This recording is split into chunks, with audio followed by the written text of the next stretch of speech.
आघाडीच्या सर्व नेत्यांनी साथ द्यावी, जयकुमारला माजी आमदार करून दाखवतो, शेखर भाऊ गोरे यांचं वक्तव्य.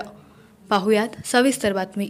मानखटाव मतदारसंघातील महाविकास आघाडीच्या सर्व नेत्यांनी फक्त एक दिलानं साथ द्यावी, जयकुमारला माजी आमदार करून दाखवतो नाहीतर राजकारण सोडून देईन हा शब्द देतोय, असं जाहीर आवाहन शिवसेना सातारा जिल्हा संपर्क प्रमुख, सातारा जिल्हा बँकेचे संचालक शेखर भाऊ गोरे यांनी केलं.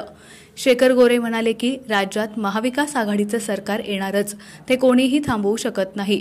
आपल्या मतदारसंघाच्या सर्वांगीण विकासासाठी व अपूर्ण राहिलेल्या विविध विकास कामांसाठी महाविकास आघाडीचा आमदार निवडून येणं गरजेचं आहे. गेल्या 15 वर्षात लोकप्रतिनिधींच्या हुकुमशाही व दडपशाहीला जनता कंटाळली आहे. जनतेला ही निश्चितच बदल हवा. गोरे बंधू एकच आहेत म्हणत बसण्यापेक्षा सर्वांनी मिळून एकदा विश्वास ठेवून फक्त साथ द्या. तो जयकुमार हा माझा कायम विरोधकच आहे आणि हे त्याचा पराभव करणं ही माझी जिद्द आहे.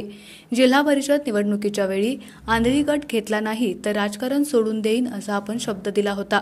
त्यावेळी आंधळी गट घेतला होता. आता यावेळी आपण विधानसभेची निवडणूक लढवणारच असून मला तसं नाही करता आलं तर यापुढे मी राजकारण सोडून फक्त तुमच्या पाठीशी खंबीरपणे उभं राहीन, असं शेखर गोरे म्हणाले.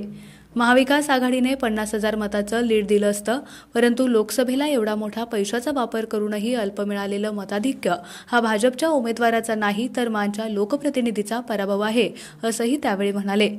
विधानसभा निवडणुकीत सर्वांनी फक्त साथ द्या. मी लोकप्रतिनिधीची हुकुमशाही व दडपशाही संपवून टाकतो. विधानसभा जिंकल्यानंतर मी एकटा आमदार नसून महाविकास आघाडीचे सर्व नेते मंडळी, कार्यकर्ते व जनता आमदार असेल, हा माझा शब्द आहे.